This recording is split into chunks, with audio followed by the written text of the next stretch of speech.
কথাই বলে মানুষ মানুষের জন্য, জীবন জীবনের জন্য। আর এই কথাকেই আরো একবার বাস্তব প্রমাণিত করলো অন্তর্বীক্ষণ নামক স্বেচ্ছাসেবী সংগঠন। গত 24 দিন আগে ফুসফুস জনিত মরণ ব্যাধির কারণে অকালে প্রয়াত হন 40 বছরের সঞ্জীব সুর। তবে সমাজের সেবী সঞ্জীব বাবুকে বাঁচিয়ে রাখার জন্য অদম্য উদ্যোগ নেন স্বেচ্ছাসেবী সংগঠন অন্তর্বীক্ষণ। প্রাইভেট নার্সিংহোম থেকে উত্তরপাড়া সরকারি হসপিটালে আইসিইউতে ভর্তির বিষয়ে সহায়তা প্রদান করে অন্তর্বীক্ষণ। সঞ্জীব বাবুকে শ্রদ্ধার্ঘ্য নিবেদন করার উদ্দেশ্যে খামারগাছি ইটভাটায় প্রায় 100-র বেশি মা ও শিশুদের খাবার ও পোশাক বিতরণ করেন সঞ্জীব বাবুর পরিবার।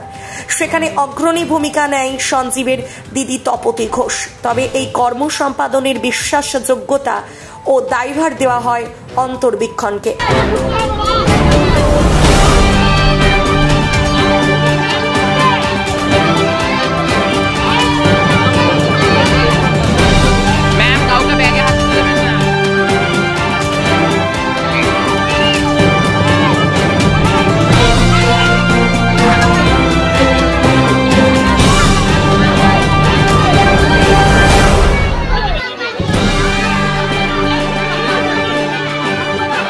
সবাই পেয়েছে,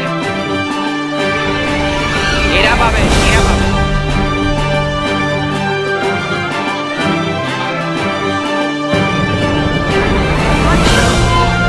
এই প্রসঙ্গে অন্তর্বীক্ষণ সংস্থার কর্ণধার কি জানালেন দেখুন। আচ্ছা, আজকে আমরা অন্তর্বীক্ষণের পক্ষ থেকে খামারগাছি ইটভাটায় এসেছি। বহু বছর ধরেই আসছি এখানে, প্রায় আমরা 12-13টা ইটভাটাকে আমরা কভার করি। আর এই কভার করার জন্য আমাদের সঙ্গে রয়েছেন শিক্ষক মহাশয় রামপ্রসাদ হালদার। উনি না থাকলে আজ এত বছর ধরে, প্রায় 8 বছর ধরে আমরা এখানে আসা যাওয়া করছি। 8 বছরের বেশি হবে হয়তো। তো আমরা এত বছর ধরে এখানে আসছি করছি, এই কাজটার জন্য রামপ্রসাদদাকে অসংখ্য ধন্যবাদ জানাই। প্রতিবারই উনি থাকেন। এবারে আমাদের আরেকটু বাড়তি পাওনা, সেটা হচ্ছে আমাদের সঙ্গে রয়েছেন রাজ্য সরকারি কর্মচারী অবসরপ্রাপ্ত শশাঙ্ক মাঝি এবং তার স্ত্রী সুলেখা দেবী মাঝি, এবং সুলেখা দি তো রয়েছে, সুলেখা দিকেও পেয়েছি। আর বিশেষত আজকে বিশেষ ধন্যবাদ জানাই আমরা তপতী ম্যাডামকে। উনি এই উদ্যোগটা পুরোপুরি করেছেন, তার নিজের ভাই অকাল প্রয়াণ, মানে খুব খারাপ লাগে। আমরা অন্তর্বীক্ষণ থেকে ওই সঞ্জীব সুরকে একটু চেষ্টা করেছিলাম উত্তরপাড়া হসপিটালে ভর্তি করে দিতে। আমরা অন্তত এইটুকু করতে পেরেছি। একটা প্রাইভেট হসপিটালে ছিল, অনেক খরচা হচ্ছিল। তার মাসি আমাদেরকে জানালো, তপতী ম্যাডাম আমরা জানালেন, তখন আমরা তাকে আমাদের উত্তরপাড়া গভর্নমেন্ট হসপিটালে ভর্তি করতে পেরেছি অন্তর্বীক্ষণের পক্ষ থেকে। এটাও আমাদের বিরাট প্রাপ্তি যে কিছু অন্তত করতে পেরেছি। বাঁচানো যায়নি, মারা গেছেন, কিন্তু এই যে তার মৃত্যুর উপলক্ষে মানুষ তো অনেক রকম অনেক সংস্কার জাতীয় কাজ করে, সংস্কারের যে যে নিয়মকানুন মানুষ মেনে চলে, তার বাইরে একটা অন্য কোথায় কিছু অসহায় মানুষকে, যারা মানে প্রায় মাটিতে পড়ে থাকা মানুষই বলা যায়, শ্রমিক কর্মী তার মা বাচ্চা সকলকে আমরা যে খাবার দিতে পেরেছি, তার জন্য অসংখ্য ধন্যবাদ জানাই আমরা তপতী ম্যাডামকে এবং তার মামা প্রবীর ঘোষকে। আজ সঞ্জীব ঘোষ নেই, মামা তিনিও মারা গেছেন, কিন্তু তার কত বছর, উনি অনেক বছর, 27 বছর মারা গেছেন। কিন্তু তার মানসিকতাটাকে বজায় রাখার জন্য তার যে পরিবারের লোকজন এটাকে এগিয়ে নিয়ে চলেছেন। উনি আগেও আমাদের সঙ্গে থেকেছেন, এরকম বাচ্চাদেরকে দিয়েছেন, আরও ইটভাটায় নিয়ে গেছে ওনাকে। তো এইটা অন্তর্বীক্ষণের জন্য একটা বাড়তি পাওনা, অন্তর্বীক্ষণ ধন্য হয় তাদেরকে পেয়ে। অন্তর্বীক্ষণ বহু বছর ধরে রাস্তাঘাটে পড়ে থাকা মানুষের জন্য কাজ করে। অন্তর্বীক্ষণ যেসব মানুষ গৃহহীন তাদেরকে আশ্রমে পৌঁছে দিয়ে এসছে, বাড়ি পৌঁছে দিয়ে এসছে, বহু বছর ধরে এই কাজ তো করেই চলেছে। তার ইটভাটা শিশুদের পড়ানো, তাদেরকে হেলথ ক্যাম্প করে তাদের স্বাস্থ্য সচেতন করা, এই কাজগুলো অন্তর্বীক্ষণ বহু বছর ধরেই করে চলেছে। তো পাশাপাশি আমরা যখন কারুর জন্মদিন পালন, কারুর মৃত্যুদিন পালন, কারুর বিবাহবার্ষিকী পালন, এই যেগুলো করে চলেছি রীতিমতো, এটা কিন্তু আমাদের জন্য একটা খুব ভালো পদক্ষেপ যে আমাদেরকে মানুষ ভরসা করছে, মানুষ ভরসা করে আমাদের কাছে আসছে এবং সেই আমরা তাদেরকে এই কাজে সামিল করতে পারছি।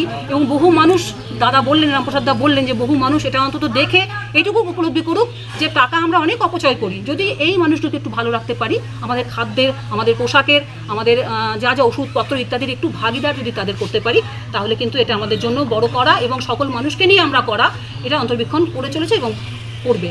আমাদের সঙ্গে রয়েছেন শিপ্রা ম্যাডাম, আমাদের সঙ্গে মিঠুদি কাছে আসুন, মিঠুদি একটু আসুন সামনে, সঙ্গে যুক্ত রয়েছেন।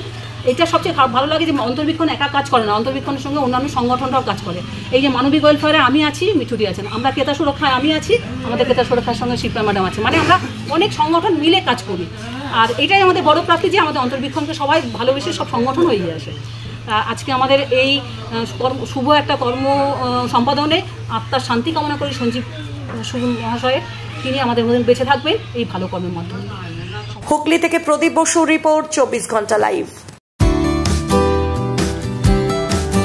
চিকিৎসা জগতে এখন একটাই নাম, doctor PK Ghosh, doctor Rina Ghosh, DMS, MH medical college হাসপাতাল।